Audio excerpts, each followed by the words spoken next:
السلام علیکم ورحمۃ اللہ وبرکاتہ۔ عزیز طلباء و طالبات، اس سے پہلے آپ کے سامنے جو بنیادی باتیں ہوتی ہیں حروف تہجی کے تعلق سے، مخلوط حروف کے تعلق سے، وہ آپ کو بتا چکا ہوں۔ اس کے ساتھ ساتھ ایک اور چیزیں آپ کو بتایا، محمل اور موضوع الفاظ لفظ کی دو قسمیں ہوتی ہیں، ایک موضوع اور ایک محمل۔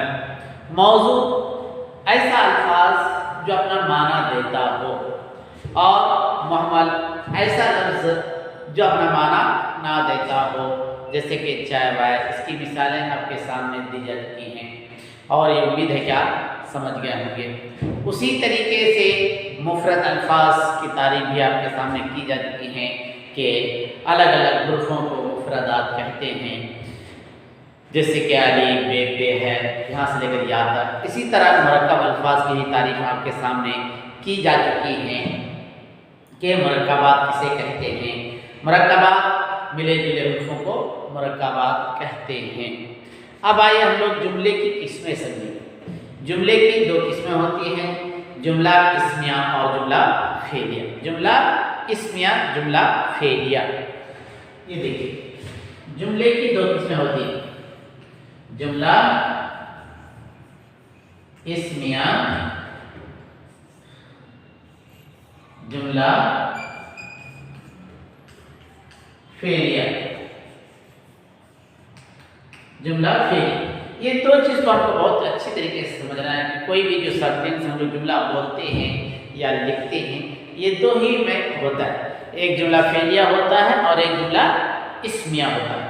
اس کو اچھی طریقے سے غور سے سمجھنا ہے۔ اس کی تعریف بھی میں لکھ کر کے دے رہا ہوں، وہ آپ اپنے نوٹس میں بھی لکھ لیجیے اور لکھنے کی اور اس کو سمجھنے کی کوشش کیجیے، تاکہ آئندہ جب ہم کتاب پڑھیں یا کوئی چیز لکھیں تو ہمارا جملہ بھی صحیح ہو اور پڑھنے میں آسانی بھی ہو، اور کوئی پوچھے تو اس کا سوال کا جواب ہم دے بھی سکتے ہیں۔ سب سے پہلے جملہ اسمیہ کی تعریف اور اس کے بارے میں جانکاری حاصل کریں گے آج۔ جملہ اسمیہ، جملہ اسمیہ کے اندر جب کوئی بھی سینٹینس ہم لوگ جملہ جسے سینٹینس کہتے ہیں، جب ہم لوگ اس کو پڑھتے ہیں تو اس میں ناؤن، ورب، ایڈورب وغیرہ رہتا ہے، آپ جانتے ہیں۔ اردو کے اندر اس کو اسم، فعل، فاعل کہتے ہیں، اور انگریزی کے اندر بھی استعمال سیم ہوتا ہے، نام، پروناؤن، ورب ہوتا ہے۔ اسی طریقے سے اردو کے اندر بھی آتا ہے، کوئی تعجب کی بات نہیں ہے، نہ کوئی حیرت کی بات۔ جملے کو سمجھنا، جملہ دو ہی قسم کا، جملہ اسمیہ ہوگا، جملہ فعلیہ ہوگا۔ جملہ اسمیہ کی تعریف کیا ہے؟ جملہ اسمیہ ایسے جملے کو کہتے ہیں، جملہ اسمیہ ایسے جملے کو کہتے ہیں جس میں مسند الیہ اور مسند دونوں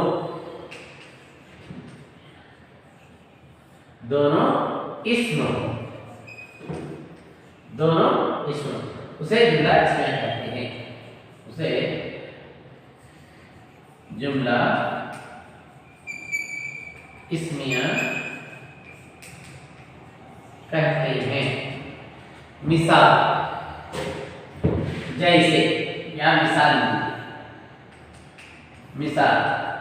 جیسے حامد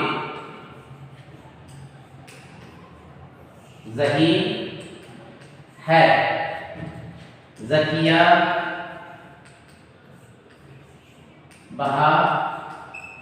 بہادر ہے، ذکیہ بہادر ہے۔ غور سے دیکھیں، جملہ اسمیہ کی تعریف۔ جملہ اسمیہ ایسے جملے کو کہتے ہیں جس میں مسند الیہ اور مسند دونوں اسم ہوں، ذہن میں رکھیے، جملہ اسمیہ ایسے جملے کو کہتے ہیں، اچھی طرح ذہن میں یاد کر لیجیے، کاپی میں لکھ لیجیے تاکہ آئندہ آپ کو آسانی ہوگی۔ جملہ اسمیہ ایسے جملے کو کہتے ہیں جس میں مسند الیہ اور مسند دونوں اسم ہو۔ یہ چیز میں اس میں چھوڑ دیا، وہ چھوڑنے کے اور اس میں کوئی زمانہ نہ پایا جائے۔ جملہ اسمیہ کے اندر کوئی زمانہ، کوئی ٹیکسٹ نہیں پایا جاتا ہے، کوئی زمانہ نہیں پایا جاتا ہے، یاد رکھیے اس کے اندر کوئی زمانہ نہ پایا جائے۔ اس کے تینوں زمانوں میں سے نہ پاسٹ ٹینس، نہ پریزنٹ، نہ فیوچر، نہ ماضی، نہ حال، نہ مستقبل، اس جملے سے کسی کام کا کرنا یا ہونا معلوم نہ ہو، تینوں زمانے میں سے کوئی زمانہ اس کے اندر نہ پایا جائے تو اس کو جملہ کیا کہتے ہیں؟ اسمیہ کہتے ہیں، اس کو جملہ اسمیہ کہتے ہیں۔ جیسے کہ دیکھیے حامد ذہین ہے، حامد ذہین ہے۔ اب حامد کے بارے میں بتایا ذہین، حامد مسند الیہ، کیا یہ مسند، حامد کیا ہے؟ مسند الیہ ہے، مسند الیہ، اور ذہین کیا ہے؟ مسند، یہ کیا ہے؟ مسند ہے۔ تو یہ دونوں دیکھیں، مسند بھی اسم ہے، ناؤن ہے، اور حامد بھی ناؤن ہے، دونوں ناؤن ہے، اس میں ورب نہیں ہے، کوئی زمانہ نہیں پایا جا رہا، کسی کام کا کرنا یا ہونا اس میں معلوم نہیں ہو رہا ہے۔ تو ذہن میں رکھیے کہ وہ جملہ جو ہے جملہ اسمیہ ہوتا ہے، وہ جملہ کیا ہوتا ہے؟ جملہ اسمیہ ہوتا ہے۔ اور اسی طرح زکیہ بہادر ہے، زکیہ کے بارے میں زکیہ کیا ہے؟ مسند الیہ، اور بہادر کیا ہے؟ اس کی صفت ہے، یہ بھی مسند ہے، یہ بھی کیا ہے؟ ناؤن ہے، اسم ہے۔ دونوں جز مسند اور مسند الیہ دونوں اسم ہو جس جملے کے اندر، وہ جملہ اسمیہ ہوگا، وہ جملہ اسمیہ ہوگا، اور اس کے اندر کوئی زمانہ بھی نہ پایا جائے گا، کوئی زمانہ نہ پایا جائے گا، کسی کام کا کرنا یا ہونا اس کے اندر معلوم ہوگا، وہ جملہ اسمیہ ہوگا۔ سمجھ میں بات ہے؟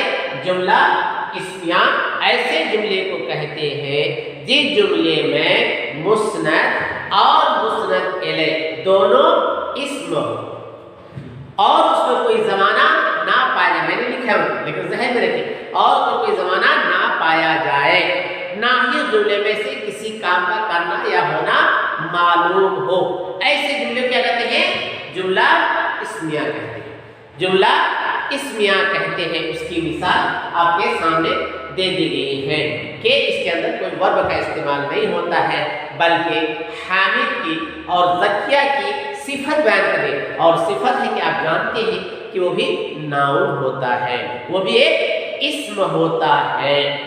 اب اس کے بعد ہم جملہ فعلیہ کی تعریف انشاءاللہ العزیز آئندہ آپ کے سامنے جملہ فعلیہ کی تعریف بڑی تفصیل سے آپ کو انشاءاللہ ہر بار میں بتاؤں گا کہ جملہ فعلیہ کسے کہتے ہیں، جملہ فعلیہ کی تعریف کیا ہے۔ فی الحال آج جملہ اسمیہ کی تعریف کو سمجھ میں آ گیا۔ جملہ اسمیہ ایسے جملے کو کہتے ہیں جس میں دونوں جز یعنی مسند الیہ اور مسند دونوں اسم ہو، اچھی طریقے سے ذہن میں رکھ لیجیے، اور اس میں کوئی زمانہ نہ پایا جائے۔ اس کی اور دیکھیں حامد ذہین ہے، اس میں کوئی زمانہ پایا نہیں جا رہا، نہ اس جملے سے کسی کام کا کرنا یا ہونا معلوم ہو رہا ہے نہیں ہو رہا، نہ کسی کام کا کرنا ہو معلوم ہو رہا ہے، نہ زکیہ ذہین، نہ اس سے معلوم ہو رہا ہے بہادر ہے، نہ اس سے معلوم ہو رہا ہے کہ اس سے کسی کام کا کرنا معلوم ہو رہا ہے نہیں ہو رہا ہے، اور نہ ہی کوئی زمانہ اس کے اندر پایا جا رہا ہے، اس لیے اس کو جملہ اسمیہ کہتے ہیں۔ بچے اس میں انشاءاللہ آئندہ جب آپ 9 اور 9ویں اور 10ویں جماعت میں جائیں گے جس کی مستقل تعریفات اور آئیں گی، ہم ابھی سے اس کی تیاری کریں گے انشاءاللہ عزیز، آسانی ہوگی کتاب پڑھنے میں بھی اور کتاب کو سمجھنے میں بھی، لکھنے میں بھی ہم کو مدد ملے گی۔ جب تک کے لیے خدا حافظ، انشاءاللہ آئندہ آپ کو جملہ فعلیہ کے بارے میں بتایا جائے گا، جب تک کے لیے خدا حافظ۔ السلام علیکم ورحمۃ اللہ وبرکاتہ.